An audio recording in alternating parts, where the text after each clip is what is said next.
कौन है? ये कौन है? कुछ कुछ कुछ। जी, तो यहाँ पे मैं अपना आउटफिट चेक देने की भरपूर कोशिश कर रही थी, लेकिन कहीं से भी अच्छा नहीं लग रहा था। आसपास बच्चे और सब बैठे हुए थे। टीडा, उमर, उमर, टीनू, गॉगल हो, कौन खेल रहा है?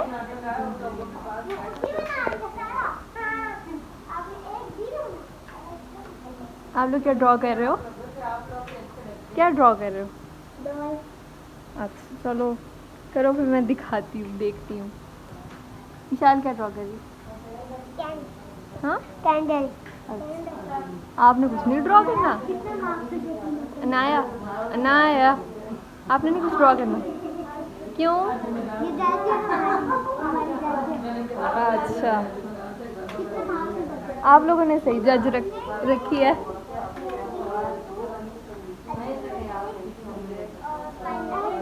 इसी उम्र को बिठाया, मुझे थोड़ी देर बाद ये दिख गई और फिर क्या होना था। बस मैं हमेशा से शुरू से कैट लवर पर्सन हूँ। ये अलग बात है, इस वक्त मेरे घर में डॉग है, लेकिन यहाँ पर मुझे कैट दिखी तो बस मैंने कहा अब तुम कहीं नहीं जाती। इतनी क्यूट लगती है ना कैट्स मुझे, मतलब मुझे बस इनके साथ छोड़ दो। और ये मुझे किसी थेरेपिस्ट की ज़रूरत ही नहीं है, इनके होते हुए जो थेरेपी मिलती है वो काफ़ी है। मामू की तरफ आई थी और मामू की तरफ आने का मकसद क्या था, ये मुझे यहाँ आने के बाद पता चला कि हमारे आते साथ हमें एक सरप्राइज़ मिला कि मेरी कज़न की शादी होने वाली है। और इतने अनएक्सपेक्टेड मोमेंट पर उन्होंने बताया कि इसी मंथ के लास्ट पे शादी है। हम किसी भी तरह मेंटली प्रिपेयर नहीं थे, अब इसकी तैयारियां शुरू करनी पड़ी। नहीं, हमने मामू की और खालाओं की दावत की अपनी तरफ। तो जब सब इकट्ठे हुए, तो जब बड़ी पार्टी इकट्ठी होती है ना, तो इन सब ने मिलकर पुरानी कोई वीडियो देखनी होती है। तो इन्होंने क्या किया, DVD प्लेयर छोड़ें, कैसेट वाले दौर की वीडियो मम्मा पापा की शादी की पड़ी थी, और वो इन्होंने लैपटॉप पे चलवा के फिर सब ने देखी और पुराना वक्त ताज़ा किया। जहाँ पर ये सब जो अब इतनी बड़ी बड़ी अम्माएँ बनी हुई हैं, यहाँ पे ये सारी छोटी छोटी बच्चियाँ थीं, लेकिन पुराना वक्त किसको याद नहीं आता। इन्होंने अपनी यादें ताज़ा की। ये आपके सामने हमारी ब्राइड टू भी हाजिर हैं, जो कि वैसे तो अपना वेट कम करने के चक्कर में लगी हुई हैं, लेकिन मिठाई से इनका हाथ नहीं रुकता। जी, तो हम बात को कंटिन्यू करते हैं कि मेरी उस कज़न की, जो कि मेरी हम नाम मेरे दिल के बहुत करीब मेरी कज़न है। बचपन के अगर कुछ क्लिप्स होते हैं मेरे पास, तो मैंने वहाँ ज़रूर यहाँ लगा देने थे कि हम जो बहुत करीबी हैं, हम बचपन में कैसे लड़ा करती थी। खैर, उसकी शादी आ रही है और हमने सोचा क्योंकि हम मामू की तरफ गए उस दिन, और मामू ने अचानक से अनाउंस किया कि मतलब हम इसी मंथ के अंदर अंदर उसकी शादी कर रहे हैं। तो मोहतरमा जाने लगी हैं दूसरे मुल्क, और हमने सोचा कि अब ऐसे अगर अनाउंस किया तो ऐसे तैयारियां करनी पड़ेंगी। तो अभी तो कुछ तैयारी नहीं हुई भाई, तो हम अपनी केयर करेंगे। और साथ साथ मेरे सर में निकल आए हैं 3-4 वाइट बाल। और ये अलग बात है कि बचपन में जब मैं छोटी थी ना, मतलब टीन एज वाले टाइम में, तो मुझे इतना शौक़ चढ़ा, मैंने, मेरे ख्याल से हर बंदे ने ये काम किया है। तो उस टाइम में मैं ज़बरदस्ती मम्मा से कह कि नहीं भाई मैंने बाल कलर करने हैं, थोड़ी सी वो जो स्ट्रिकिंग वाले टाइप होते हैं वो करने हैं। और ये बड़ी ज़िद करके ना, मैंने अम्मा की नहीं मानी। मम्मा कहती रहती थी बाल वाइट निकल आएंगे, बाल वाइट हो जाएंगे। मैं कहा नहीं होता, कुछ नहीं होता, मुझे नीचे से करने हैं, बस मुझे कर दें। और वही हुआ, मेरे अब बिल्कुल सामने इस एरिया में 3-4 वाइट बाल निकल आए हैं। कि कल वो मोहतरमा जब मेरे घर आई है, जिसकी शादी हो रही है, तो वो मुझसे बात करी थी और वो कहती तुम मेरे से पहले तो तुम बुढ़ी हो गई हो, ब्याह मेरा हो रहा है और तुमने इतनी देर कर दी, क्या बोले बंदा। अब मम्मा मुझे बाल कलर करने पे तो मतलब बिल्कुल काटा, मैंने कहा कुछ हो जाए, अब मैं तुम्हें बाल नहीं कलर करने देना। तो हमने सोचा कि इनको छुपाना भी है और बाल भी कलर नहीं करने दे रही मम्मा, तो हम क्या करें। तो मैंने ली सईद गनी की ये ब्राउन मेहंदी, मैं आप लोगों को दिखाती हूँ, 1 मिनट। ठीक है ही छोटा सा पैक, लेकिन खैर मेरे बाल बहुत घने हैं और बहुत लंबे हैं, तो वो ये इतना सा भी काफ़ी रह जाएगा हमें। ये ली, और इसके अंदर मैंने ना कॉफ़ी का पेस्ट बनाया। कॉफ़ी का पेस्ट कैसे, नॉर्मल कॉफ़ी को मतलब बॉईल करके भी आप डाल सकते हो, बट क्योंकि ये कम है, मुझे थोड़ा थिक पेस्ट चाहिए था, तो मैंने एक ट्यूटोरियल देखा था जिसमें बताया था कि अगर आप कॉफ़ी के अंदर स्टार्च मिक्स करो ना, तो वो भी एक पेस्ट बन जाता है कॉफ़ी का, और वो आप मिक्स करके मेहंदी में या सिंपली सिर्फ वो पेस्ट भी बालों पे लगाओगे तो आपके बालों को बहुत प्यारा सा ब्राउन सा कलर आएगा। क्योंकि टिपिकल जो वाइट से मेहंदी मिलती है ना, वो थोड़ी सा रेड कर देती है बालों को, मतलब प्यारे वाला रेड नहीं लगता, वो अजीब सा रेड लगने लग जाता है। तो मुझे वो नहीं करना था, मैंने सोचा अभी ब्राउन करते। तो मैंने, आपकी बहन ने जब वो पेस्ट बनाया, आई वॉज थिंकिंग कि मैं थोड़ी सी वीडियो रिकॉर्ड करूँ, कि मैंने कैसे कॉफ़ी के अंदर वो वाला पेस्ट बना, मतलब एक पता चल जाएगा लोगों को। टोट का ज़्यादा आप बेशक ऊपर पहुँच गई हैं, मैं तो यहीं हूँ। तो खैर मैंने किया, बट मैं इतनी भुलक्कड़ हो चुकी हूँ वाइट बाल के साथ साथ यहाँ से भी थोड़ा सा स्क्रू हिल चुका है मेरा, पहले भी लगा था कि जब मैं वो बना रही थी मैंने वो रिकॉर्ड नहीं किया, बट मैं आप लोगों को बता तो सकती हूँ ना। वो ये कि कॉफ़ी को जब आपने बॉईल करना है ना, तो बॉईल करते हुए उसके अंदर 2 टेबलस्पून आप स्टार्च के ऐड कर दो ना, तो वो थोड़ा सा जब उसको बॉईल करोगे और कॉफ़ी को स्टार्च ऐड करने के बाद, तो वो थोड़ा सा थिक पेस्ट बन जाएगा। जला नहीं देना, नॉर्मल सी हीट पे, मीडियम हीट पे उसको ना थोड़ा बॉईल करना है कि वो पेस्ट थिक बन जाए। तो वो जब थिक पेस्ट बन जाएगा तो आपने निकाल लेना है, उसको ठंडा कर लेना है। और जो मेहंदी है, मेहंदी के अंदर आप चाहो तो मेहंदी के अंदर एग डाल सकते हो, कच्चा एग जो होता है, अंडा, वो तोड़ के डाल देना है ताकि बालों को थोड़ी सा प्रोटीन ट्रीटमेंट भी मिल जाए, जो कि मेरे बालों को आजकल बहुत ज़्यादा चाहिए। मेरे इस सीज़न में बाल इतने ख़राब हुए हैं, हालांकि मैंने कलर भी नहीं किया, फिर भी इतने ख़राब हुए ना कि बस। तो और कुछ मैंने कटिंग करके भी रगड़ा फेर लिया, इसीलिए अब वो पेस्ट बना के हम उसको ठंडा कर चुके हैं। और अब वो मैं मेहंदी के अंदर मिक्स करूँगी और फिर मैं लगाऊँगी इसको। एटलीस्ट 1 घंटे के लिए लगाना होता है, आप चाहो तो 2 घंटे के लिए लगा लो, अगर आप मेरी तरह वेले हो तो। वो 2 घंटे के लिए लगा के उसके बाद बाल धो। तो हम सोचा महानूर की शादी की तैयारियां शुरू की जाएं, तो लेट्स स्टार्ट विद अस। और मैं जाके मेहंदी लगाना स्टार्ट करती हूँ, एप्लीकेशन आप लोगों को दिखाती हूँ, और फिर जब उसका रिज़ल्ट जो निकलेगा वो भी आपको बताएंगे। Oh I remember one more thing, ओहो हो, जो तो आप लोगों ने माशाल्लाह से मैंने कुछ दिन पहले मैंने दीवानी मस्तानी का लुक क्रिएट करने का जब सोचा, तो मुझे एहसास हुआ मेरे पास वह टोपा तो है नहीं, उसकी जगह क्या यूज़ करेंगे। वो तो उसने सर पे इतनी प्यारी सी कैप रखी हुई थी, असलियत दिखा देती हूँ बीच बीच में व्लॉग के, टोपा।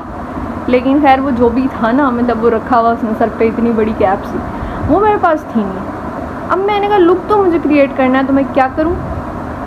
तो हमने कहा कोई बात नहीं, हम वैसे ही स्ले कर सकते हैं, मतलब हम वैसे ही स्ले कर सकते हैं, क्या ज़रूरत है टोपे की। तो मैंने उस दिन लुक क्रिएट किया। मैं सोच रही थी कि मैं साथ ब्लॉग बनाती हूँ, मतलब कि मैं दिखाती हूँ कि भाई मैंने वो लुक कैसे क्रिएट किया। मैं कहा छोड़ो छड्डो पर क्या फ़ायदा।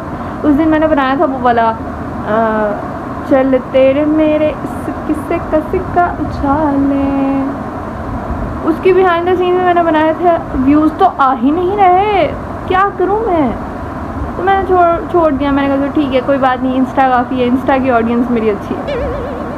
नहीं आप लोग भी अच्छे हैं, ऐसी बात नहीं, सब्सक्राइब कर दिया करो, पता नहीं क्या जाता तुम लोगों का। हाँ, तो मैंने उस दिन वो रील बनाई और यकीन करें मैंने लगाई है, मेरी वो रील बूम ऐसे गई है मेरी वो रील।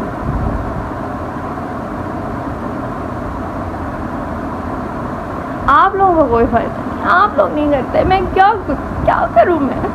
बराबर अब वो मैंने रील बनाई, बहुत अच्छी गई और इतना मज़ा आया ना। तो मैं इसका मेकअप ट्यूटोरियल नहीं किया, I am not a makeup artist, लेकिन मैं सोच रही हूँ कि हम थोड़े से अपने मेकअप स्किल्स को भी इम्प्रूव कर लें। उसकी वजह से मैं सोच रही हूँ कि मैं यहाँ पे पोस्ट किया करूँगी, जो मैं वहाँ ट्रांजिशंस वगैरह बनाया करूँगी, मैं यहाँ ज़रूर दिखाया करूँगी भाई ये वाला लुक कैसे क्रिएट करना है। And you people do you know, मुझे यहाँ ट्रांजिशंस एक साइड पे, मुझे ये तो डायलॉग डिलीवरी, मतलब आप किसी कैरेक्टर को रिक्रिएट कर रहे हो, आपने उसका लुक रिक्रिएट किया है और आप उसके डायलॉग्स और वीडियोस बनाते हो, आहा आए हाय वो बहुत मज़े के लगते हैं। तो मैं जब भी कोई लुक रिक्रिएट करूँगी ना किसी कैरेक्टर के, मुझे वैसे कमेंट्स में सजेस्ट कीजिएगा कि मैम कौन से कैरेक्टर्स ऐसे हैं, चाहे वो पाकिस्तानी ड्रामा हो कोई, चाहे वो इंडियन कोई मूवी हो, उसकी कोई डायलॉग हो जो मतलब ज़्यादा सही गए हो ना, तो बताइएगा। मैं फिर वो लुक रिक्रिएट करूँगी और आप लोगों को बताऊँगी कैसे करनी है। और इंस्टाग्राम पे हम मज़े की रील्स भी लगाएंगे, तो वहाँ पे भी फॉलो करना है, ठीक है। अब हम अपना कलर स्टार्ट करते हैं। तो ये आपके सामने 2 बाउल पड़े हुए हैं, जिसमें से एक में मैं मेहंदी और अंडा मिक्स कर चुकी हूँ और दूसरे बाउल में हमने अपनी कॉफ़ी का पेस्ट बना लिया है, जो कि सिर्फ कॉफ़ी को बॉईल करने के बाद आप अगर अंदर 2 टेबलस्पून ऐड कर देते हो स्टार्च के, तो ये आपका पेस्ट बन जाएगा। आपने इस पेस्ट को अच्छी तरह से मिक्स कर लेना है, क्योंकि और इस पेस्ट को मिक्स करने के बाद आपने इस पेस्ट को उसी मेहंदी के अंदर मिक्स कर देना है, और ये भी बहुत अच्छे से मिक्स करना है ताकि कुछ भी अंदर मतलब कि ये ना लगे कि सही से डिज़ोल्व ही नहीं हुई दोनों चीज़ें आपस में। ये मिक्स करने के बाद आपका पेस्ट रेडी हो जाएगा। इसको थोड़ा सा ठंडा कर लें अगर आप चाहें तो, क्योंकि कॉफ़ी में पहले ही ठंडी कर चुकी थी तो मुझे इसे ठंडा करने की ज़रूरत नहीं थी। और बेहतर होता है कि आप लोग पहले मटेरियल को मिक्स करने से पहले ही ठंडा कर लें और बाद में मिक्स कर लें। यहाँ पर आप लोग देख रहे हैं कि मैं इतनी भुलक्कड़ हूँ कि अपने फ़ोन को उस मोड में करना ही भूल गई कि मैं यूट्यूब की वीडियो बना रही हूँ। मुझे लगा कि मैं इंस्टाग्राम की वीडियो बना रही हूँ, मतलब कि इतना भी बंदा भुलक्कड़ ना हो। लेकिन आपस की बात है कि मैंने इस तरफ ध्यान दिया ही नहीं था कि फ़ोन किस पोजीशन में पड़ा हुआ है, उसको कैसे रखना है। बट समहाउ जैसे भी बनी यही आप लोगों के सामने है। मैं यहाँ पर खुद कोशिश कर रही थी मेहंदी अपने सर पर अप्लाई करने के लिए। आप इसको मेहंदी कह सकते हो, आप इसको कॉफ़ी पेस्ट कह सकते हो जिसमें मेहंदी भी ऐड हुई है, लेकिन खैर इस तरह आपने ख़ुद लगा लेनी है मेहंदी। अगर आपको ख़ुद नहीं लगानी आती तो आप किसी ना किसी घर वाले से कह सकते हो, मम्मा को कह दो। मैंने भी सामने खुद लगाई, बाकी सारे सर पे मम्मा ने मेरी लगाई थी। फिर वही शॉपर जो मम्मा ने अपने हाथ पे चढ़ा के मेरे सर पे मेहंदी लगाई थी, मैंने वही शॉपर पकड़ा और वही अपने सर पे लगा लिया, क्योंकि आपने अपने सर को कवर करना है। आप कोई भी शॉपर यूज़ कर सकते हो, मेरी तरह जुगाड़ करना चाहो तो वही यूज़ कर लो, वरना कोई और उठा लो। और इसको एटलीस्ट आपने 1 घंटे के लिए करना ही करना है, अदरवाइज़ मैं प्रेफर करूँगी 2 घंटे के लिए लगा लें, क्योंकि अगर तो आपके बालों का कलर लाइट है फिर तो आपको 1 घंटा भी काफ़ी रहेगा। अगर थोड़ा डार्क कलर है तो फिर आपको 2 घंटे लग जाएंगे। मैंने खुद भी 2 घंटे इसको सर पे लगाए रखा, और शॉपर चढ़ाते हुए मुझे इतनी कोई एम्बैरसमेंट हो रही थी, क्योंकि पता नहीं जैसे ही मैं अपने बालों को कवर कर लूँ ना शॉपर से तो मैं लड़की कम हूँ, लड़का ज़्यादा लगने लगती हूँ। अच्छा की तरह अपनी फ्री टाइम में आ गई अपने रूम में, और मैंने लगाया अपना कोरियन ड्रामा जो भी रहते होते हैं, क्योंकि हम के ड्रामा फैंस के इतने ड्रामा पेंडिंग लिस्ट में पड़े होते हैं कि हमने ये भी देखना है, ये भी देखना है, ये भी देखना है। तो मैंने कहा थोड़ी सी हेल्दी डाइट लेते हैं दोपहर के वक्त, और साथ साथ अपना ड्रामा कंटिन्यू करते हैं। तब तक मैं मम्मा और हुसैन का वेट करी थी, क्योंकि मैंने अकेले नहीं बैठ के देखना होता, मैंने कहना होता है मेरे साथ आके देखें ताकि मुझे कंपनी भी मिले और मैं दिखाऊं कि देखें मज़े के होते हैं।